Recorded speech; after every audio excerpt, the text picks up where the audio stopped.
Hello, and welcome to episode 13 of Foreign Correspondence, a podcast about journalists. I'm Jake Spring, a foreign correspondent with more than 8 years' experience in Brazil and China. This week I spoke to Hélène Franchineau, a freelance videographer and all-around journalist in Istanbul, Turkey. I only realized just now, writing the intro for this, that if you squint your eyes and tilt your head, her last name kind of almost contains the words France and China, which as you'll see is very appropriate despite her being in Turkey now. Many of our guests have freelanced at one time or another, but Hélène is a true blue freelancer. We knew each other back when she was a videographer at the Associated Press in Beijing, before she struck out on her own. If there's a theme of this episode, it's people reuniting after a long time being away, and how that has worked its way into Hélène's work. And what theme could be more appropriate for a show dominated by foreign correspondents? I have 3 notes going into today's show.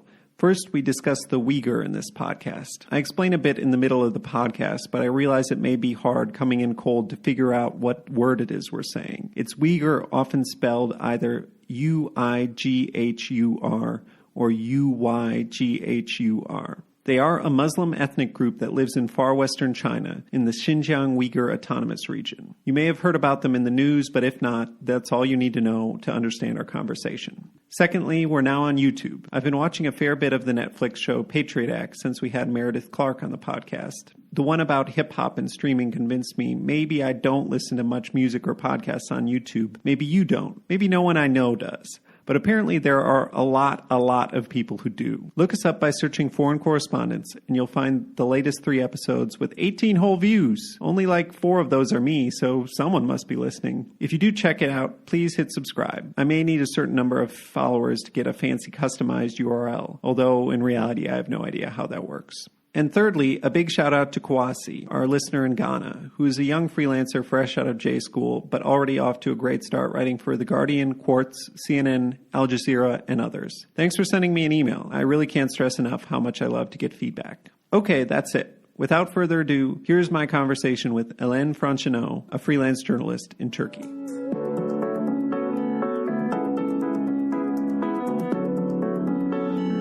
Is everything good in Brazil? Must be very interesting at the moment. Yeah, it's been very interesting. I kind of am supposed to be doing commodities and environment stuff, and I vastly prefer doing the environment stuff. So I guess the good thing about things getting so bad here is I can kind of focus on environment more and more. Yeah.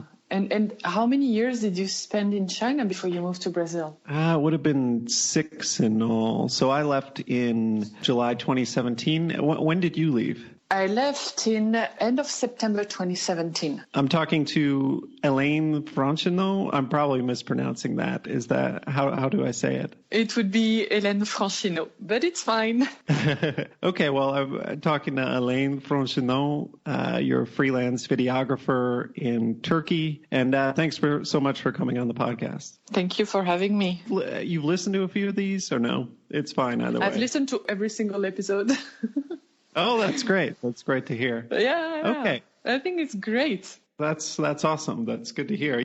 So usually to start, we just start with a little bit of description of where you are, what time it is, a little bit about what your surroundings are there, and what kind of week you've had. So it's 5 p.m. on a Sunday. I'm sitting in my friend's apartment, actually. I'm in a neighborhood of Istanbul called Kadıköy. It's on the Asian side. I'm looking at the window. I'm seeing the view with rooftops and the mosque and the television tower. And the sky is very, very blue. It's a very nice day. And the week I had, well, I'm preparing a trip to the Democratic Republic of Congo. So the week has been preparing for the trip. I went to Ankara to get my visa. It was delayed. And I'm finally leaving tomorrow night. And can you talk at all about what you're going there for or who you're working for there? Of course. So for the next year, I'll be working with an NGO actually called World Vision. So I'll be there a roving multimedia correspondent. NGOs usually, when they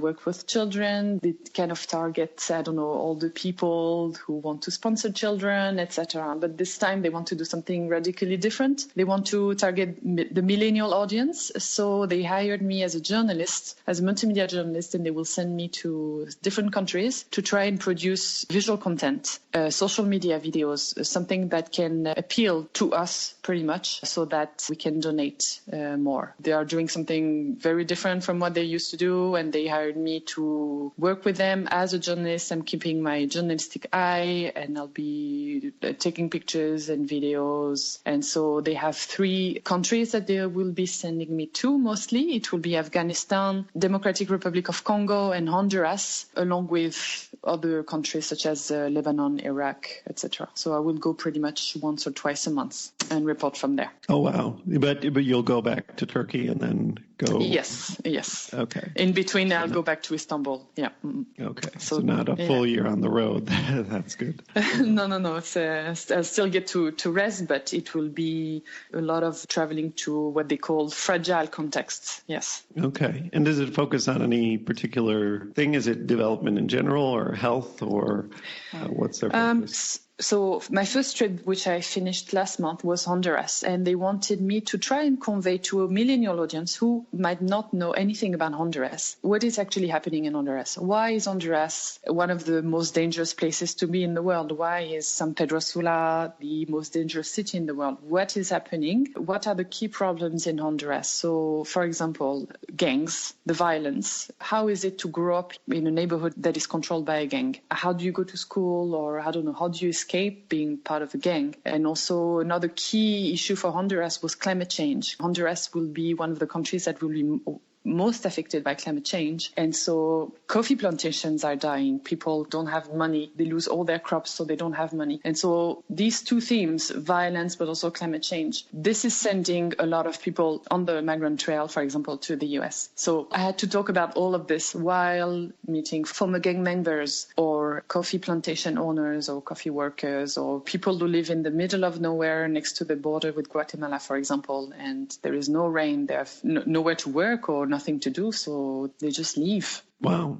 It sounds like a very interesting project to get to be sent to all those places. It is very fascinating, and I'm very happy because all the 3 key countries I will go to next year, they are vastly different. So DRC at the moment, it's been a lot in the headlines for Ebola, which has resurfaced, especially in North Kivu. 2,000 people died. A vaccine has been found, and they are trying to test the second one. So there are a lot of hopes about that. But also you still have the issues of child soldiers, a lot of corruption. The problematics are very different. And then Afghanistan, which I will go to in November. Well, Afghanistan, you have supposedly elections next week. You have bombings happening every day. You have, there are a lot of questions about, if the Taliban come back to power, what is going to happen, etc. So it's very, very different, and it's very exciting. Yeah, wow. Very cool. So I guess now we'll go back to the beginning, and we'll talk, I'm sure, a bit more about World Vision in this project more towards the end. To go back to how you got to where you are now,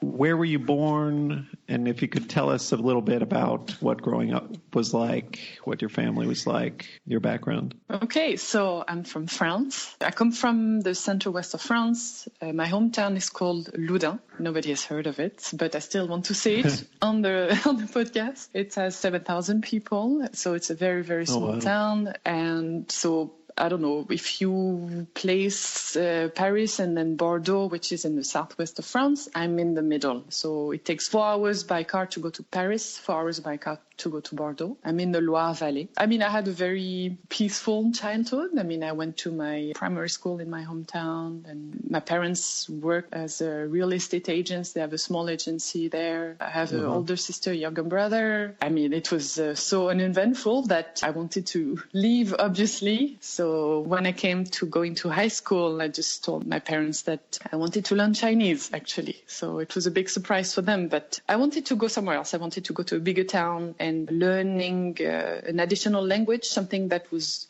not offered by the high school in your hometown, was the key for me to escape, I would say. So I studied Chinese when I was in high school. You actually went to a different town to live for high school? Or? Exactly. Yeah. So I did some research, and I went to the, I would say, capital city of my region. It's called Poitiers. It was about about 100 kilometers from my hometown. And in one of the high schools, they had Chinese, Portuguese, ancient Greek. It was a big high school. And so they had high-level sports. So you had some athletes coming and obviously staying at the boarding school. And so I enrolled. I studied Chinese in high school. Obviously, I went to boarding schools. I would go early on Monday morning and I would come back to my hometown Friday night or Saturday morning. Okay. So at least it wasn't, you weren't living there year-round. Permanently, no. Yeah, no, it was too far to go every day, but not far enough so that I wouldn't be able to come back every weekend. It was okay. And how did your family feel about that? Were they fine to send you off or no? Yeah, they were very accommodating. I mean, obviously they understood that potentially, learning Chinese could be great. It was still relatively close. It was not a private school, which might have been more expensive. It was a public school. It was normal high school. So yeah, they were super okay with it. A bit surprised, but very okay with it. And so when did you start to take an interest in journalism? Very late, actually. My interest in China led me to journalism, but journalism, I only realized I wanted to be a journalist when I was in my mid-20s or 23, 24. From the moment I studied Chinese, it was all about China. I was completely in love with the country. I wanted to work there, no matter what job I would do, but it was China, China, China. And then my time in China led me to different experiences. And then little by little, I discovered that, actually journalism is something I'm very interested in and I could do that as a job. But that came much, much later. So my first time, I studied Chinese in high school. I was 15. First time in China, actually, it was the year later. My parents had some clients who were working for the EDF, which is, the French National Electricity Company. Anyway, they were building a power plant in southern China, so they were working there. And so my parents asked if they could host me for a month in southern China. And they said yes. So my parents, they sent me 1 month when I was 16 to China. And it was an eye-opening experience, which increased my love for the country, pretty much. They sent you to live for 1 month at the site of a power plant being built? In the city. So the power plant was being built in Guangxi province. And the city was Laibin. I think it's a small Chinese town of 100,000 people. Oh, wow. So they sent me there for a month, and it was in 2000. And as you know, China in 2000 was very different from what we know now. Yeah. So it was my first experience of China. I also went to Nanning. I stayed with a university professor living on the campus. And then I went to Beijing. But I did everything pretty much alone, which was, such a slap in the face. You go to China, you're only 16, you hardly can speak Chinese. Yeah. When I went there, I guess I must have been 19 or 20. It's a slap in the face, but it's great. It was amazing. Yes. It made me want to do it Definitely. All the more. Exactly, because me coming from a small hometown, and you go to this place where you're never alone because it's so crowded, and you discovered a new culture. The food was amazing. And I thought, okay, I don't know what I want to do, but I want to live in China. I want to work in China. I want to experience what's happening here. Yeah, it's good that worked out like that, because it sounds like me, but later, it was an arbitrary decision to study Chinese, and, I just ended up really liking it. You went for a month and you go back for a couple more years of high school and then you graduate, and then what happens? So in France, we have universities and then we have other prestigious schools, I would say, what we call les grandes écoles. And one of them is called Sciences Po. You have 9 Sciences Po, meaning Institute of Political Science. You have 9 of them in France, the most prestigious being the one in Paris, where most of our politicians have studied. So I got into the one in Bordeaux directly after high school, and I studied there for 4 years, one of them being spent in Cardiff, Wales, on my Erasmus gap year. Erasmus is a program set up by the European Union to allow students in the EU to take one of their year at university to spend it in another university in the EU. You can choose, cool. If you want, like my friends, they've studied in Sweden or Czech Republic, Italy. I chose the UK. I wanted to improve my English. Yeah. What were you studying again? You were studying Chinese? So my master's was international relations, and at this university in Bordeaux, there was no Chinese. So I had to take a separate degree in Chinese. So I ended up doing 2 degrees at the same time. One, a master's in international relations and a bachelor in Chinese at another university in Bordeaux. Oh, wow. That sounds like a lot all at once. It was intense, yes. And so so my second year, I spent it in Cardiff studying European studies, oddly enough, and British literature, because you have to. Huh. And so would you say you were a pretty serious student, or, I mean, what was driving you more, like you wanted to go out and adventure, or what was driving you? So my drive was, I wanted to keep my Chinese on the side, obviously, and I was trying to find opportunities to go back to China. So I would spend a summer studying at Fudan University in Shanghai to improve my Chinese, or I would spend another summer doing an internship at the French consulate in Guangzhou. Anything that would still keep me afoot in China while I was finishing my studies, my university. And so when I graduated in 2006, I did an internship at a British company who was doing business intelligence. So that was my drive. I wanted to go back to China as soon as possible, actually. Yeah. Okay. I worked with them for 6 months. So I was in Shanghai in 2006. I finished my internship. Obviously, I didn't want to go back to France. I was a 22-year-old with 2 degrees, and I didn't really know what to do, except that I wanted to stay in China. So sure. After my internship, I just did several other jobs, just enjoy my time in China. And I started actually doing some freelance writing, for magazines such as Time Out or That's Shanghai, That's Beijing, etc. And also was writing for Shanghaiist. I don't know if you remember this website. Yeah, I vaguely remember the guy who ran it.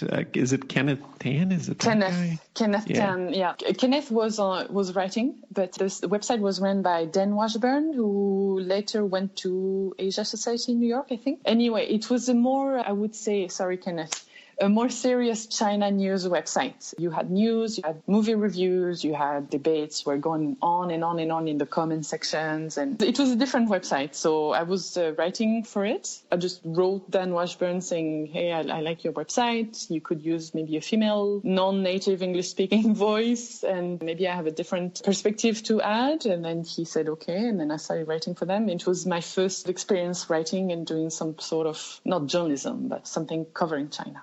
Like Time Out and That's Shanghai, and those are, for people who don't know, culture magazines mostly. Magazines you pick up to see what's going on the weekend, things like that. Exactly. I was doing restaurant reviews and events, things like that, I got a few photos published or a couple of bylines, and then, little by little, you have to start somewhere. So I was writing for Shanghaiist, and then a friend of mine just randomly said, hey, I do climbing with the correspondent of Le Monde, which is the biggest French newspaper. I climb with him. I know him. If you want, I can give you his phone number. And I said, sure. At the moment, I was actually a tour guide. I was traveling with the groups of French tourists all over China. And during one of those days, I think the group was watching Chinese opera somewhere, and then I took out that phone number and I called this correspondent. His name is Brice Pedroletti, and I just pitched myself to him, and we met several days later. It was in 2007, and he agreed to have me work with him as his assistant, and I will always thank him for that, because it was a great experience. We traveled, we covered several stories. I had my pictures published in Le Monde, and 10 years later, we met in Beijing. He was now the Le Monde correspondent in Beijing, and I was with the AP, so it was nice. So were you in China the entire time from 2007 to 2017? No. So with Brice, with the Le Monde correspondent, I realized that I wanted to do journalism. I saw the light. I found my way. But I also realized that my English was not really good enough to write for an English audience. I didn't really know how to write. I didn't really have the skills. I liked photography, but my pictures, were they good enough? I didn't have a network of people. I didn't know anyone. So I was like, okay, I could stay in China and be a struggling freelance journalist, or I could leave and actually hone my skills, maybe get a degree and then come back. And I chose to leave, to go back to France. I got into journalism school and I came back to China a few years later. But that's many years later. So came back to France and I got into a good journalism school, actually, in Paris. And What's it called? It's the same network of schools that I studied in Bordeaux. So it's Sciences Po. And they have an excellent journalism school in Paris. So I did my master's there from 2008 to 2010. And they had a double degree with Columbia University in New York. I applied and I got in, and I did a master's as well in New York at Columbia. And I finished in 2011. And wow. During my year, You're definitely the best educated guest we've had on, for sure. Yeah, I like collecting masters. No, but for me, my goal was actually to get into Colombia because I wanted to write or film or photograph actually for the English-speaking media. Might sound strange, but for me, the audience is bigger in terms of visual content. It's more interesting. It's more, I would say, advanced. When I look at the Le Monde website and I see they have almost zero video coverage, it's pretty sad. So I wanted to stay with, I would say, Anglo-Saxon media because I knew that things would be more interesting. I would get to do much more. So getting to Colombia, getting the seal of approval that, okay, I have a degree from an American university, I can write, I can work for anyone. And also, when I was in Shanghai, I was an avid reader of the New York Times China coverage, especially Howard French, who was the correspondent in Shanghai, and he was teaching at Columbia. And in my application, I wrote, I would like to attend Howard French covering China. I would like to attend this class. And when I was a student there, I was in this class, and it was a great class. It taught me so much. Yeah, I remember I read Howard French a lot back in university, and he was kind of the guy. Exactly. That was a long time ago. I guess he's been a professor for a while at this point. Yeah. So I was a student there in 2010. I think he joined in 2009. I was in China around 2006, 2007, 2008. I highly regard him, and we're still in touch, and his class was excellent. When did video stuff start to happen for you, and visual stuff? Or was it always there alongside? At first, I've always been interested in photography. Never really considered it on a professional level while I was in France. And actually, when I was at the journalism school in Paris, I was not really interested in the television classes that they were offering. I mean, of course, I knew how to film, but the video classes I was getting in France and at the journalism school in Paris, it was more getting vox pop, doing reactions, you would be on camera. It was more this kind of television coverage. And for me, I was not interested in that at all. I was more looking into what was happening in American media. Like the New York Times for me is the best, I would say, multimedia work that you can find. So I was always looking at what they were doing. And for me, what I was taught at Columbia, when we were starting filming with DSLR, etc., it clicked. For me, I became much more passionate about it, and I became very interested because it's more creative. It's more interesting. You're not on camera with your microphone. You're behind the camera. You let the people talk, and you can do much more creative stuff. So that started then. I chose the digital track or specialty during that master's, and I was pretty much living in the editing room.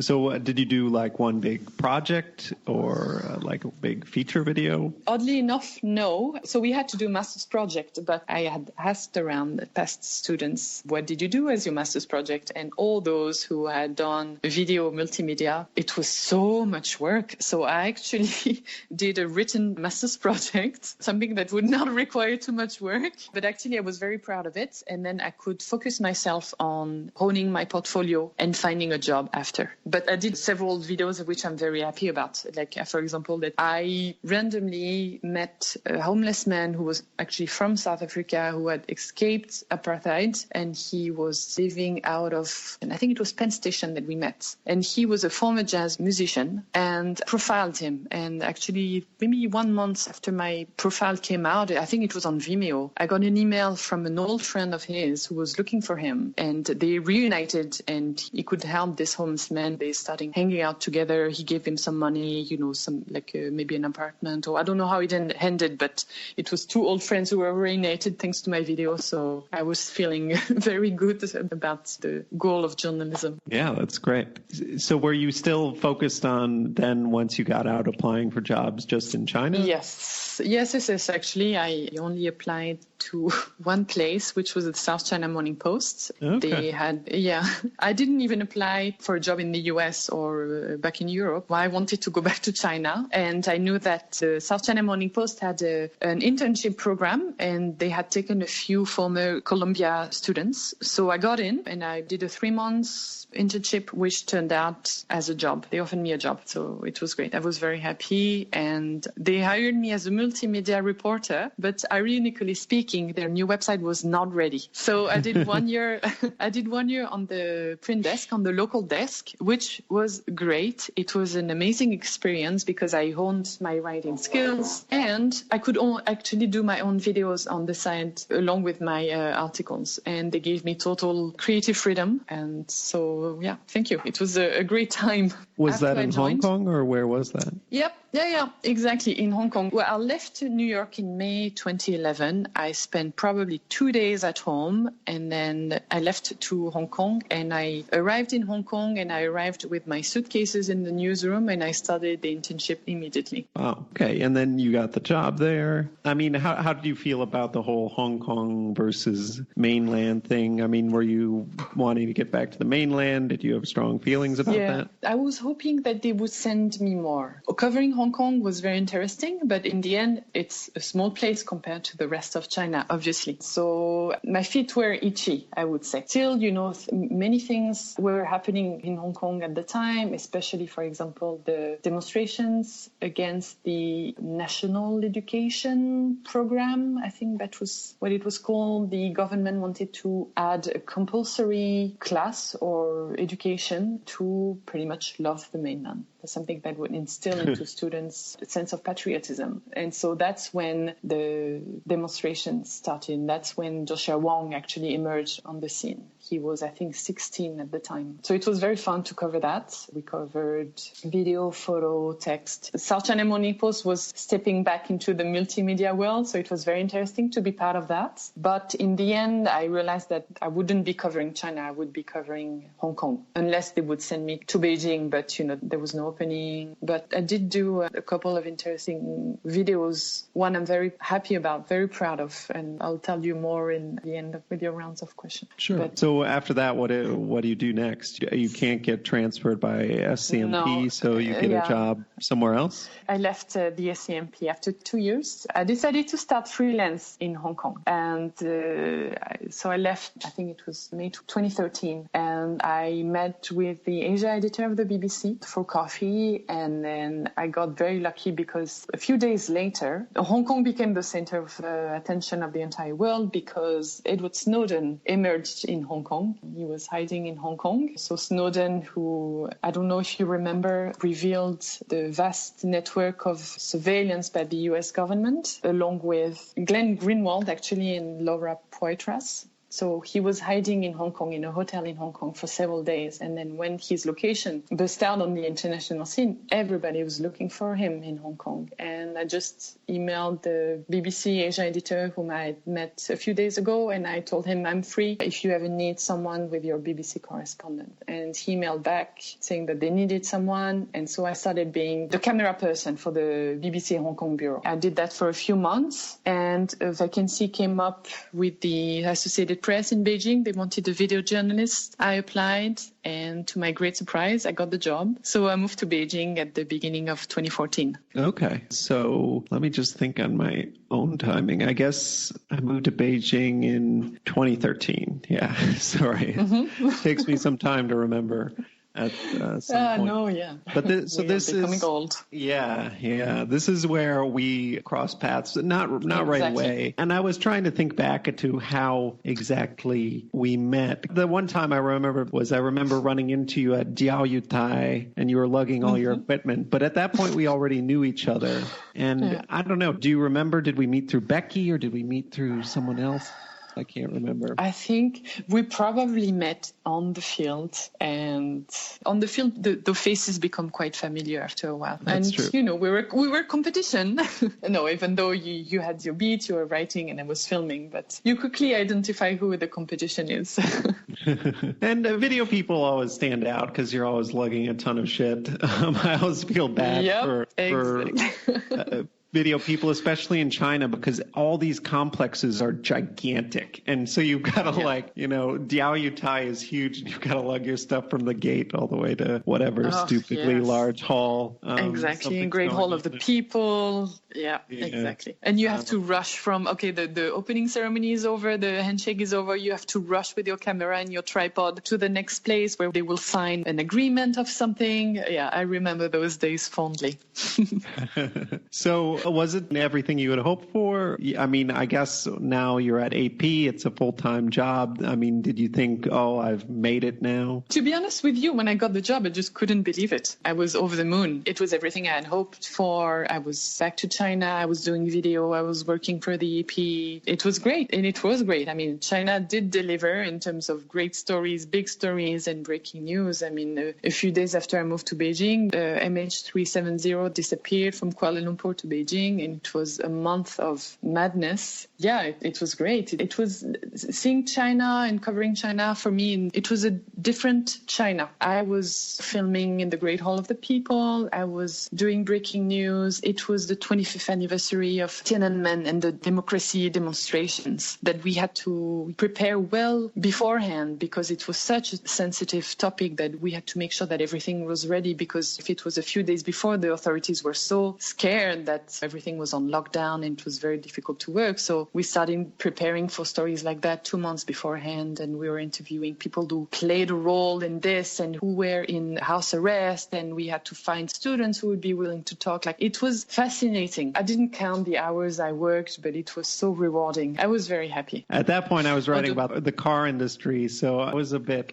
not quite as in the thick of it, but certainly I'd get sent to cover the Congress and things like that. I got chats now and again, but I was far from the whole dissident or Tiananmen type stuff, for sure. Don't get me wrong, we did get our share of handshakes, and I don't know if you remember, what was it, APEC or something like that? Like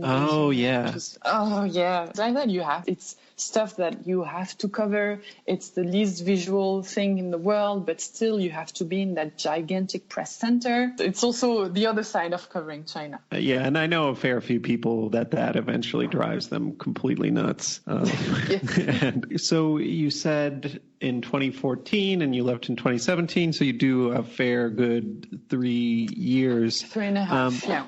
Mm-hmm. I guess that's where I don't know what happens with you next, how you get from China to Turkey. So it was a process in my mind. I mean, it was like being in Hong Kong and then you yearn for China. I was in China. I was actually more and more yearning for the Middle East, for example. They sent me to Burma to cover the elections, and I was waking up in Bangkok on my way to Burma, where on November 13th, 2015, where all the attacks happened in Paris. And I was suddenly finding myself yearning to actually cover those stories, because for me they were more and more important. I wanted to tell a different story, I guess, and seeing the waves of refugees across Europe, I was yearning to cover this story. I was yearning to cover the bombings in Paris. They sent me to cover the bombings in Brussels in March 2016. I don't know. It was a shift. I wanted to cover something else. I don't know. I was raising my hand to cover things like that. AP actually was very gracious because they have an annual award. And in 2016, I got one of these awards. And so I could use that award to actually go to Jordan for 2 months to study Arabic because I wanted to prepare myself to maybe move to the Middle East. But AP or Reuters or any other big media organization, it's a big machine. Things take time. And actually, despite my repeated requests, I felt that, it would take such a long time, and which is fine. I completely understand. But when I came back from Jordan, back to Beijing, they asked me to stay longer in Beijing. So I thought maybe I should just move myself. And also on the creative side of things, I'm always yearning to learn more skills, to do different things. After 3.5 years of agency videos, I wanted to step up. I wanted to step up my game. I think naturally speaking, I'm quite entrepreneurial. I had quit my job before to be freelance. I had no problem doing it again. So I left my job at the AP end of September 2017. And the next day I moved to Turkey with my suitcases. Had you been to Turkey before at least? I had been to Turkey twice, but just a couple of days. So, yeah, not really. I mean, and why Turkey? Why Turkey? Did you think Turkey?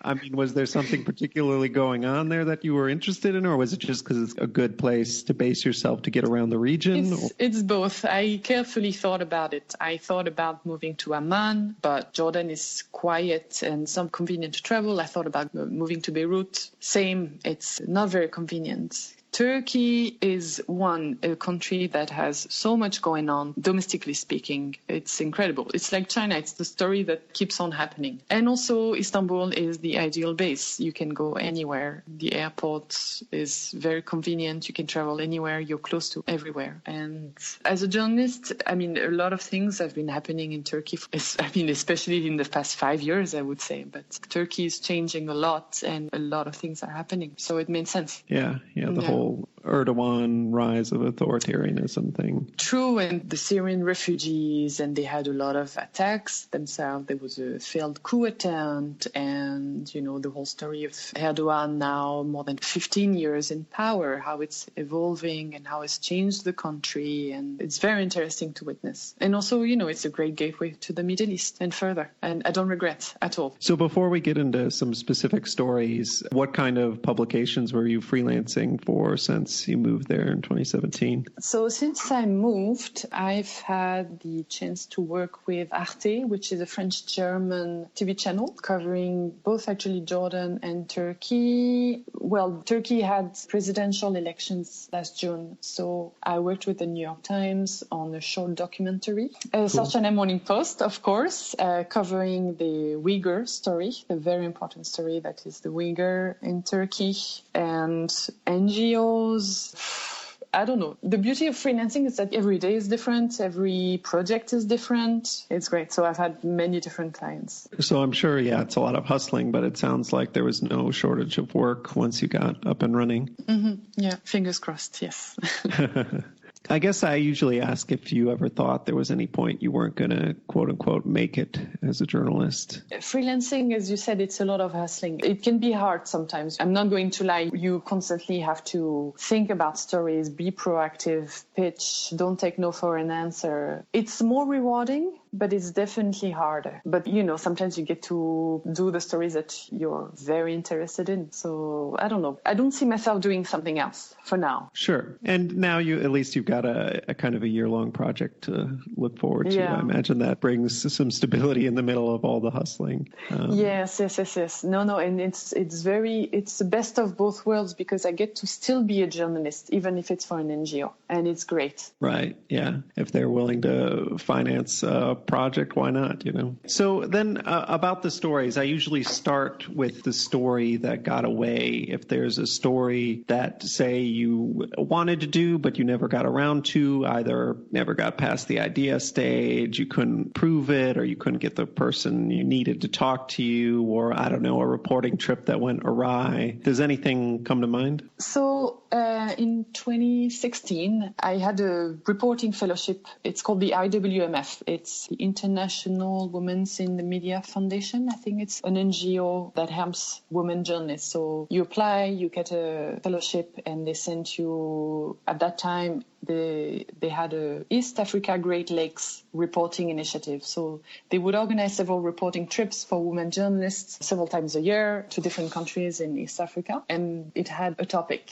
So I had applied and I had won this fellowship in Uganda. And the theme was environmental protection. And I had pitched a story about pangolins, which are very adorable mammals, kind of how do you say in English, armadillo? Yeah. Armadillos with scales, yeah.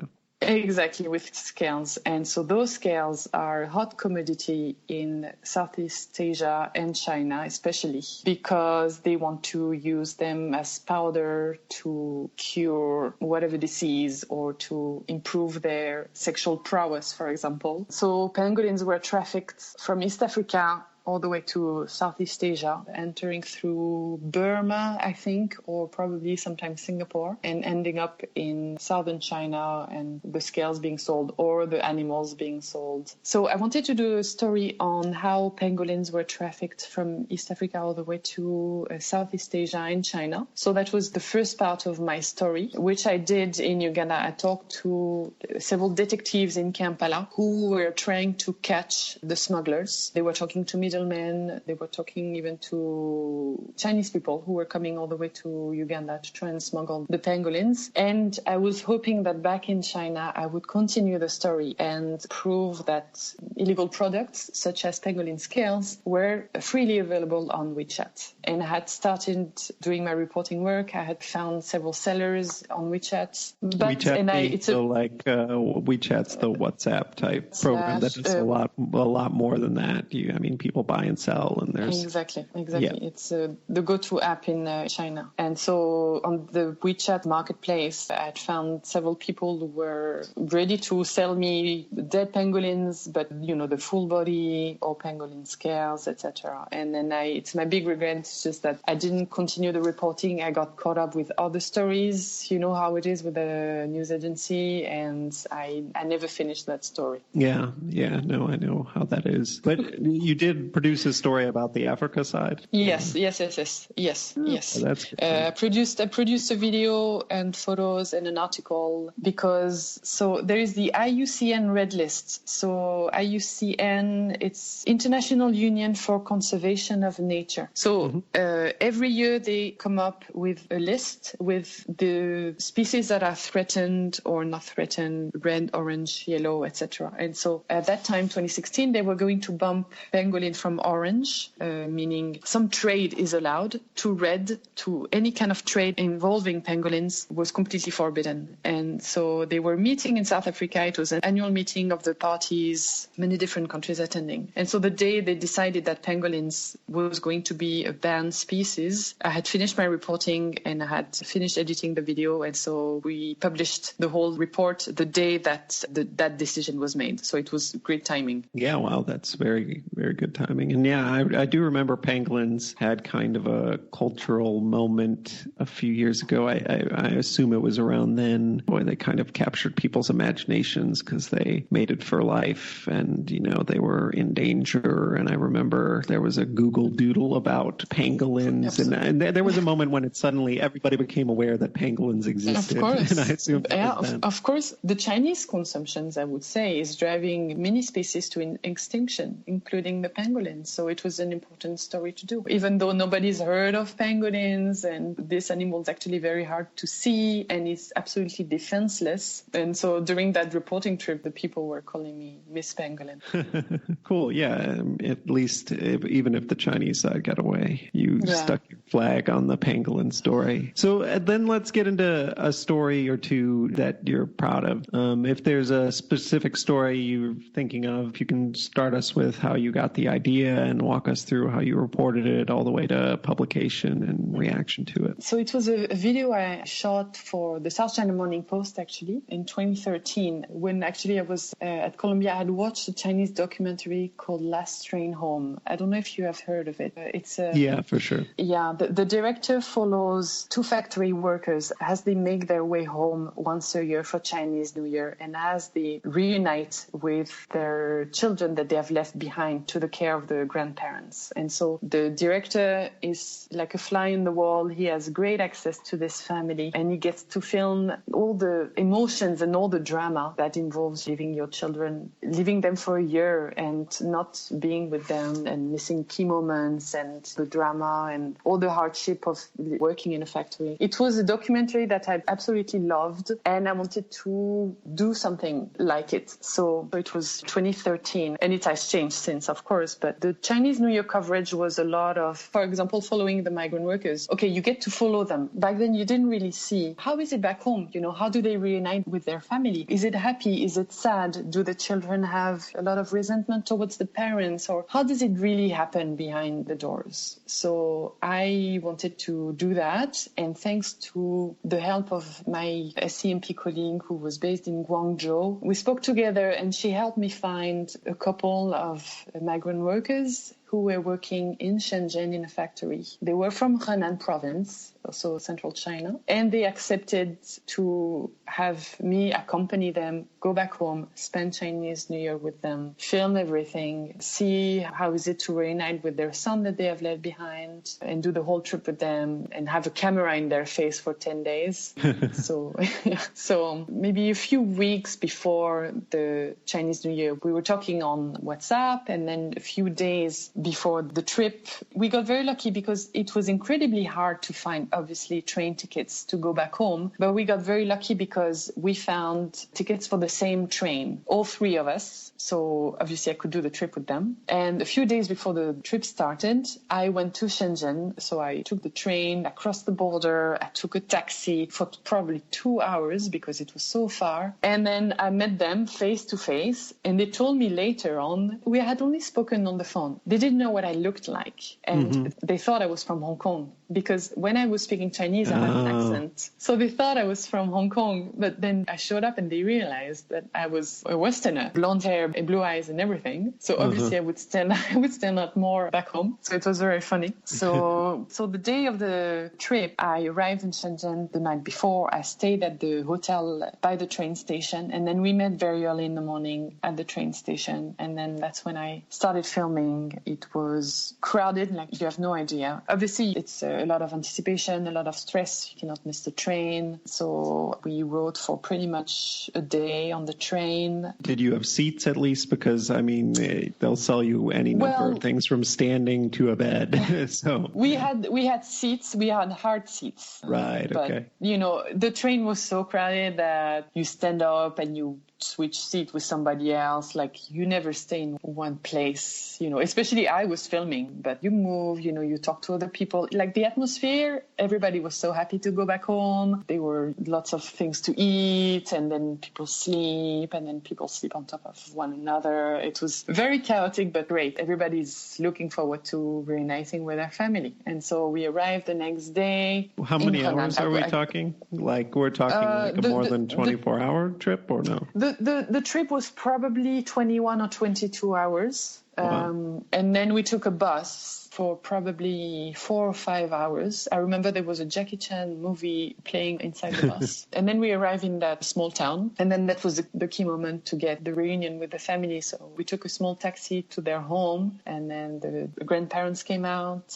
And the son came out as well. And in China, they don't really do public displays of affection. So they had not met in a year, but it was still pretty cold. It was not warm embrace like you would expect. I was not surprised, but it was very interesting to film. But the close connections happened later on. Like they were obviously very happy to reunite. And, you know, the night before Chinese New Year, everybody would gather. It was so cold. Obviously, it was in February. So everybody would gather in one room, huddled all together, and they would watch the CCTV Chinese New Year gala all together. I mean, I had incredible access, but it was also very interesting to film how they would to reconnect with their son, who was not doing well at school. So they were very worried about that. How old was he? He was 11. 10, 11. So, and the grandparents were taking care of him, I take it. Yeah, exactly. So doing what they could. He was not doing very well at school. He was a bit mischievous. So the parents were worried about he should get better grades. So they would sit down with him and give him a talk, like, you have to study well at school. Like they do what they can to reconnect with their son. But sometimes it was difficult. But I had access that I couldn't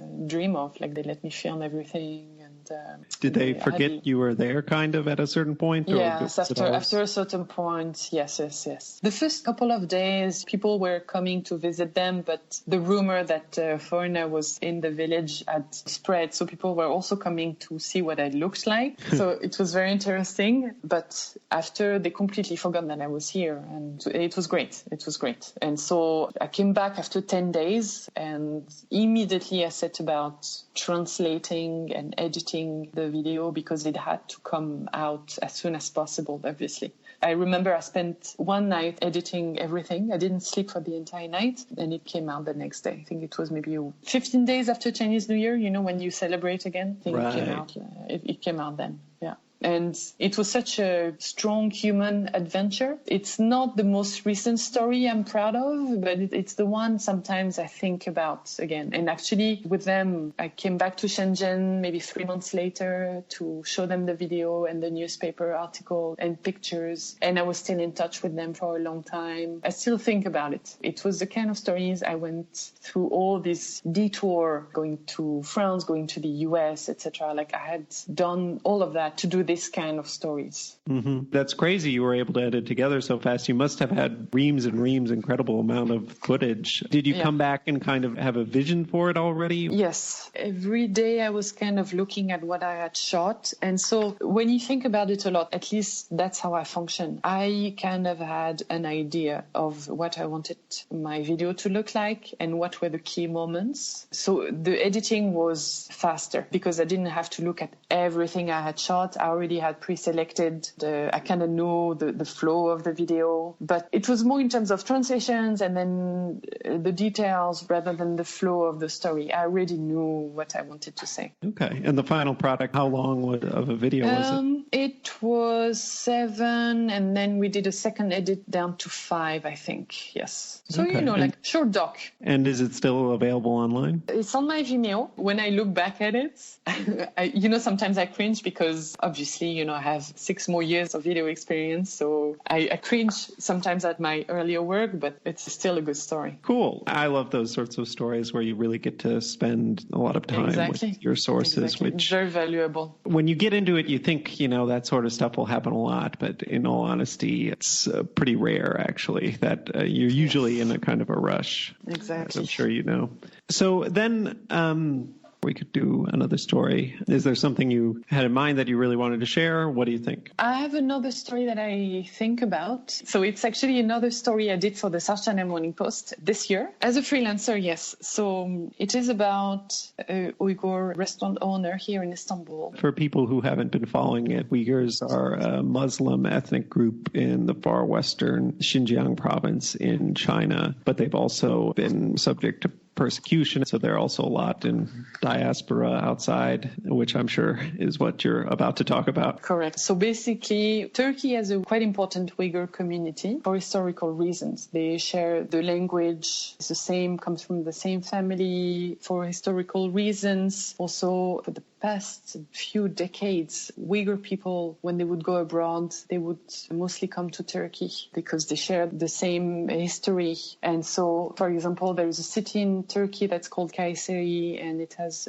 quite an important Uyghur community. Istanbul has, Ankara, etc. And so right now, what's happening for the Uyghurs in Turkey is very interesting and also sad because everybody is trying to be on the good side of China, and Turkey is also trying. And so it doesn't really know what to do with its Uyghur community. You had Uyghurs obviously living persecution in China, but you also had, as it was reported before, Uyghurs who were coming to Turkey and trying to cross into Syria to fight with the Islamic State and trying to get some fighting skills to hopefully come back to China and try and carry out some attacks, but I think this has never panned out. So China has been asking Turkey to sometimes send back some Uyghurs. Turkey has so far resisted, but it's getting more and more difficult for Uyghurs in Turkey to live. So before, Turkey would give them a long-term residence permit that would ease their mind, that would allow them to settle in Turkey and land back on their feet and restart their life. But right now, Turkey is not giving those long-term residence permit anymore. China is not renewing passport for Uyghurs in Turkey. So when their passports are expired, they cannot get a new passport. So they are stuck. So all these things are happening. And so in February, I was told of a Uyghur restaurant owner, successful businessman. He had restaurants in Xinjiang. He sold them later. He has restaurants, I think it was in Kazakhstan. He has a restaurant in Istanbul. He is married with a Han Chinese. He has children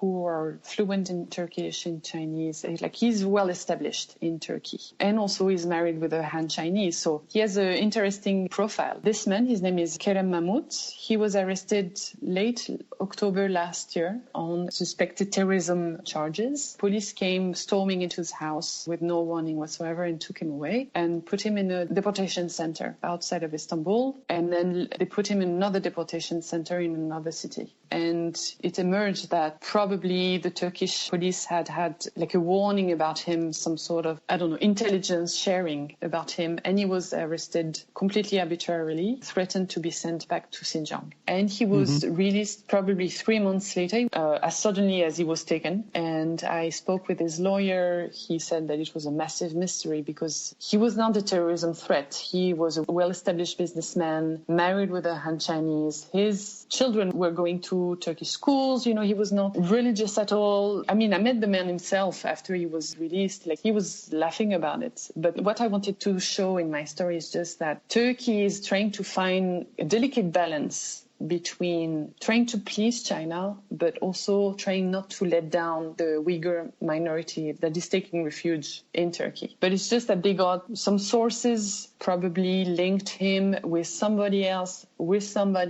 etc. And so the police showed up at his place to arrest him. And then later on, they realized that they had nothing on him. They were quite embarrassed and they had to release him. It's just that because China is asking Turkey to do certain things, sometimes they get arrested, sometimes they get sent back through a third country, so that they say, oh, no, we don't send back directly Uyghurs to China. We deport them to Turkmenistan or something like that, and then Turkmenistan, sends them back to China. It's just that it's very delicate for Turkey now to deal with their Uyghur community. So the story kind of showed how Turkey is figuring it out as it goes along, kind of, and sometimes there's some collateral damage, I guess, like this guy. Well, exactly, and especially right now, Turkey cannot really afford to cross China because China is using and has used in the past, for example, economic pressure to support its position on the Uyghur issue and its fight against extremism. So Turkey, whose economy is not really going great right now, I mean, there is a lot of unemployment, the inflation is at 20%, etc. It cannot really afford to cross a powerful ally such as China. And the Uyghur issue, it's a thorny issue for both countries. It's very delicate. And so was this piece both video and text, or how did it come out? This piece ended up being text and photo because, well, it was difficult to interview the man while he was detained. But the photos, actually, I managed to capture the moment where Kerem, the restaurant owner, reunited with his 8-year-old son. So I was interviewing him back in his restaurant, and then the son came bursting through the door of the restaurant. It was the first time he was seeing his father in 3 months because he had just been released. And so they jumped into each other's arms, and I managed to capture that moment. So it's in the photo in the article, and I'm very happy. It's a very, very sweet photo. Oh, that's great. You really have a thing for people reuniting, which is sweet.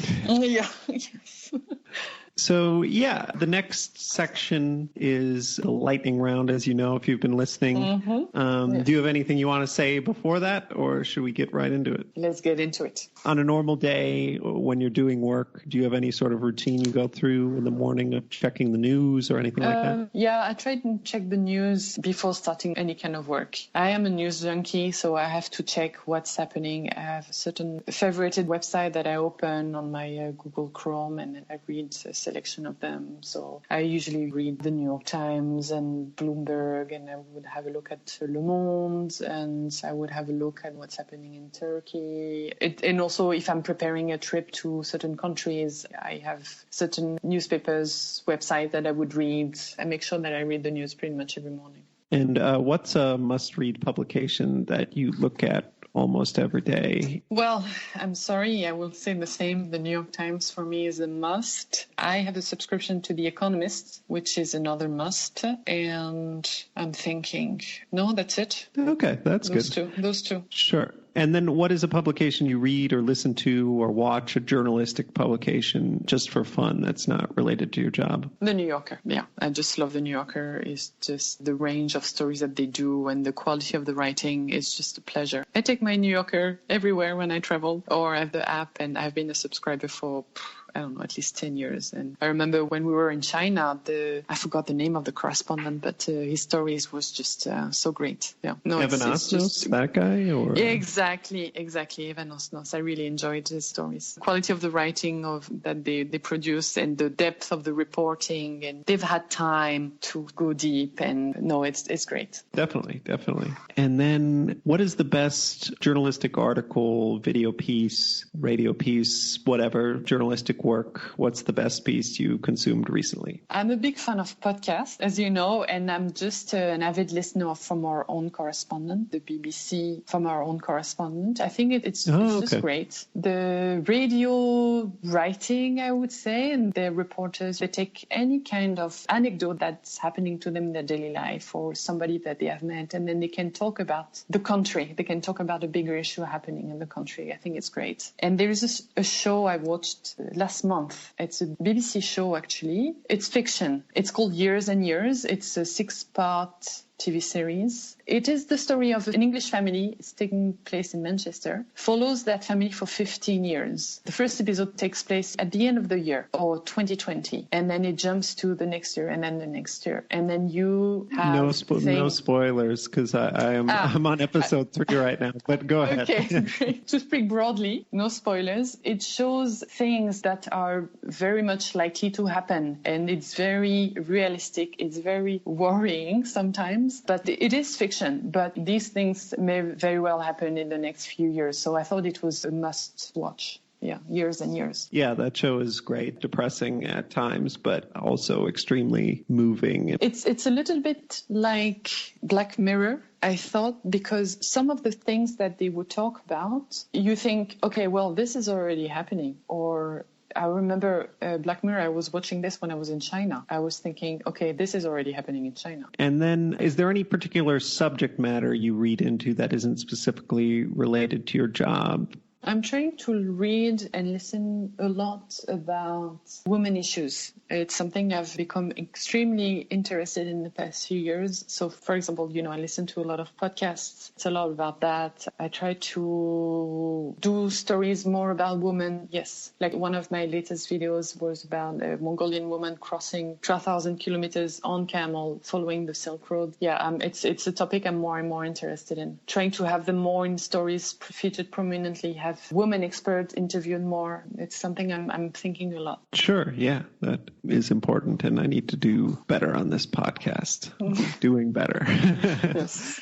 And then is Twitter important to you? Twitter is not really important for me anymore. I hardly tweet, and whatever I tweet is something I'm reading, and I tweet a powerful quote. I was using Twitter much more before, but now not so much. I think it's people stay in their bubble. I think one of your past guests said that it was an echo chamber, and I agree. Yeah, it's definitely true. And if you've been listening, I have my conflicted feelings about Twitter, but I can't quite seem to make up my mind as to whether I should care about it or not. And then the next are a series of yes or no questions. So the first one is Glenn Greenwald, yes or no? Well, I haven't really been following what he's been doing recently, but if it's the Glenn Greenwald of 2013, working with Snowden, Poitras, yes. I think he has become more controversial recently, so I'm not too sure. A cautious yes. Vice Media, yes or no? Okay, Vice Media, I'm not a big fan. They have a bad reputation regarding treating their employees and treating the freelance reporters they work with. And that reputation is everywhere. So for me, it's a no. Sure. Yeah, I've heard many of the similar stories. WikiLeaks, yes or no? At the beginning, noble cause, yes, but now, no. And Julian Assange, no. I've almost stopped asking the Julian Assange one just because literally no one says yes. Nope. And then if you've seen it, The Wire season 5, yes or no? I've seen it years ago. I would say yes. I think it's not the best season, but yes. Sure. Definitely the journalists that season, I think it was the fictional representation of the Baltimore Sun. Certainly journalists were not in their best light, but I think there is truth to it. Mm-hmm. And then deplatforming, yes or no? Which is, should certain people with extreme views on, say, climate change or racists be given a platform, or should you be refusing to interview and cover these people? Yeah, it's tough because you don't want to censor anyone, but I don't know. I would say no, because it's 2019 and we all know that it's happening and we can feel it. So come on. Yeah. And then if you had to trade places with one journalist living or dead and you would have their career, who would it be? Lindsay Addario. She's an American photojournalist. She's done work in Afghanistan, in Iraq, Libya, many other places. She's covered conflicts. She's covered humanitarian issues. She's covered maternal death. She has an incredible body of work. Not only that, but she's also speaking about how is it to work as a woman covering conflicts and having, for example, trying to have it all. So she's talked about,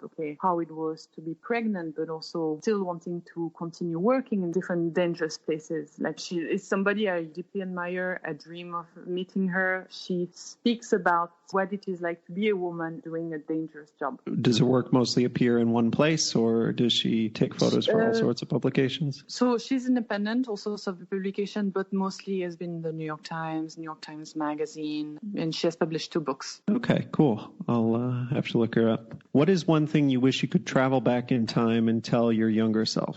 I wish I had gotten rid of that imposter syndrome that I lugged around for many years. I wish I had gotten rid of that earlier, because I was thinking, I'm not a native English speaker, and yet I work for English language publications. I come from the middle of nowhere. I'm a woman, and yet everybody I see around me are male video journalists. I think for many years I struggled a little bit with, and I think it's something that a lot of women journalists struggle with. We struggled with thinking that we deserve to be there. We're obviously as good, and we have a place here. It's something sometimes I was thinking, what am I doing here? But actually, no, I'm a good journalist. I have some access that some men journalists don't, and I equally deserve to be at the place where I'm at because I'm talented and hardworking. Certainly, I know a lot of young journalists have that feeling. But yeah, you definitely, of anybody, were extremely qualified going in, I would say,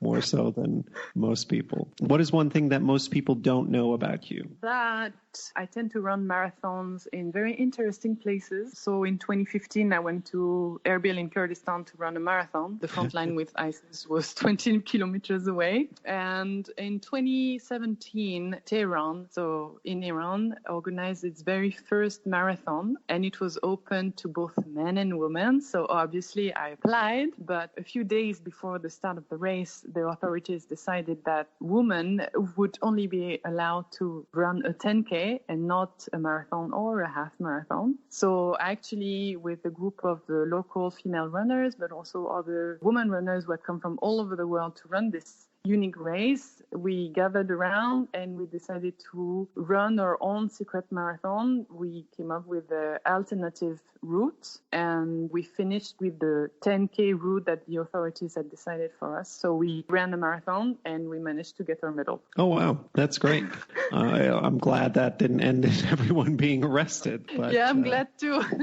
Yeah. But I'm an avid runner, yes. Oh, that's interesting. Yeah, I certainly didn't know that. What is your favorite film, book, TV, or other media property about journalists, and why? I think it has been mentioned already. I just really love the movie Network. I thought it was just brilliant. Dark, but brilliant. Okay. Yeah, I don't think anybody said Network. Maybe it's gotten name checked, but you're the first to have chosen it. Yeah. No, it's brilliant. Qualifications aside, if you couldn't be a journalist, what job would you do? Something with traveling, obviously. I don't know, I cannot name a job, but I don't know, an adventure of some sort, like finding some place that nobody has crossed and do it, something like that. You know, like this woman who crossed the English Channel 4 times a few days ago. I would manage to find a way to do that for a living. Like I would get sponsors and I would do adventures like that. Cool. So I would design my own job, basically. That's a good answer. Then I guess just before we wrap up, I know you're setting off on this big project for World Vision, right? And I was just curious if it was going to all go out at the end when you were done, or if you would be publishing things along the way, or if if people want to follow your work on this project, how to do that. So for the first few trips that I'm doing with them, I'm gathering content and they will put it on a new platform. Like right now, they're doing a test site. So right now, I'm just gathering content